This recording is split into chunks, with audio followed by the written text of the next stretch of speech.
My name is Rahmat, and I have been in Canada for about 5 months now, and I truly feel grateful about living in Canada because this country grants me the right to work, supports me for getting education, and I didn't have to sneak out in the middle of the night to travel. I can visit Niagara Falls, Banff National Park, or any other places in Canada without being concerned of being arrested or detained because of my status. And actually, I received my Canadian permanent resident card just a week ago, and I value my permanent resident card and driving license because this gives me a sense of belonging to a country that I can finally call home and that my human right is protected.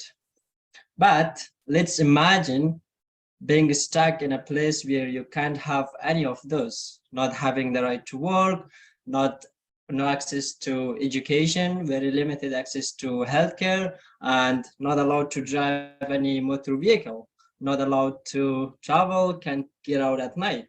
How does that feel? Unanswerable, boring, feeling less worthy about yourself, or no future? And do you want to get out of that overwhelming situation? I bet your answer is yes, but wait, how long do you think living in that state and struggling with the unknown of your lives like that really sucks and becomes unbearable? 1 year, 5 years, but how about 10 years? And not even knowing when that painful state in your life comes to an end. That's the story of thousands of Hazara refugees in Indonesia, living their everyday lives in uncertainty and struggling with the harshness of life in limbo. And I was one of the lucky ones that was able to come to Canada, and I received help from different people along with this process. And let me tell you a little story about it. On 2018, when I was released from prison like detention center, where I spent 3 years of my life, one day I came across a Facebook survey which was asking about the refugees who were kept in Manus Island by the Australian government. And I saw many hatreds there in the comments. So I tried to advocate and explain about those refugees, and I got a lot of different replies from different people. But there was one Australian woman that said that, yeah, she would like to invite me for a dinner in her house if I made it to Australia. And it was just very kind out of all those comments. And yeah, we become friends. We talked regularly, and a pure friendship that just started from a Facebook comment until she wanted to sponsor me to Australia. But there was a problem. Australia didn't want to take any refugees who entered in Indonesia after July 2014. So it didn't work out. But what matters here is how much effort she put into that. But then on 2019, when I was not very hopeful about the resettlement, I heard about the Canadian private sponsorship program that provided opportunities for the refugees to come to Canada. So I tried to use that opportunity, and my story was shared on Hazara Hope website, but I didn't have any funds required by the Canadian government for the private sponsorship program. So I talked about that opportunity to my friend in Australia, and she organized a fundraiser, and she would talk to her friends or anyone. And I remember one time she even talked to an electrician that just came to their house for fixing something, and he donated. And I mean, it's just so remarkable how much she wanted to make it happen and help somebody that she had never seen in person and only talked through Facebook, which I really appreciated. But this story, it is not about me. It is about kindness and love, because the world changed by our actions, not our words. And then after a few months, I got an email from someone in Canada who had read my story and wanted to know more about me. So we started talking, and yeah, we just wanted to get to know more about each other. I didn't say anything about the private sponsorship that time. I just opened up and talked about my life and what keeps me busy and what my hopes and dreams were for future. And then after a few months that my funds were completed for the private sponsorship, he volunteered to form a sponsor team and bring me to Canada. And now I am living in his house talking to you at this moment. We are best friends, and the moment I arrived here, I never felt like a stranger because we already built a strong friendship. And I sent him so many pictures of Indonesia, and he would just send me some pictures of the bears and the deers in Canada.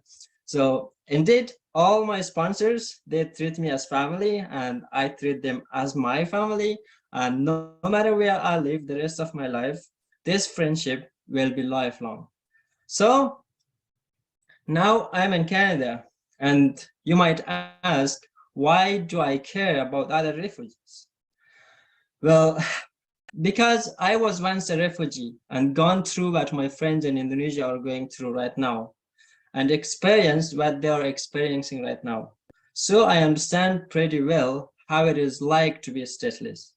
And I receive dozens of messages every day from many refugees in Indonesia that are desperately asking for help and to find them sponsors, and I just can't ignore and move on. That is why I got involved in this project to raise awareness about those refugees. And no matter how little or insignificant it would be, but yeah, I just try to be their voice. And this is the least I can do for them. So let me talk briefly about who the Hazaras are and where they come from, or why there are Hazara refugees in Indonesia.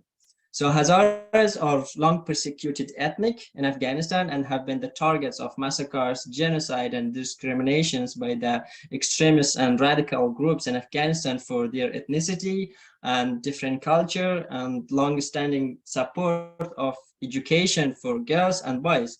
Therefore, they were forced to flee in other countries. And there are about 13,000 refugees, mostly Hazaras, in Indonesia for a decade, deprived of their every basic human rights, not allowed to work, get education, or move freely. But despite of all those challenges, many refugees like me try to contribute, acknowledge, and support others to learn English and new skills. But not all of them have been lucky enough to get out of this situation and are living their everyday life hoping for a change to their situation. And yeah, just let me ask you a question, like, how many of you have got dreams? How many of you want to build your career and work for your future or the future of your children? Yeah, I bet all of you have got dreams or are trying to achieve something in life, right? And each of those refugees, they have got dreams as well to pursue, get education, become a doctor or an engineer or electrician, or get a job just to support themselves and their families and contribute their skills and give back to the country that let them in.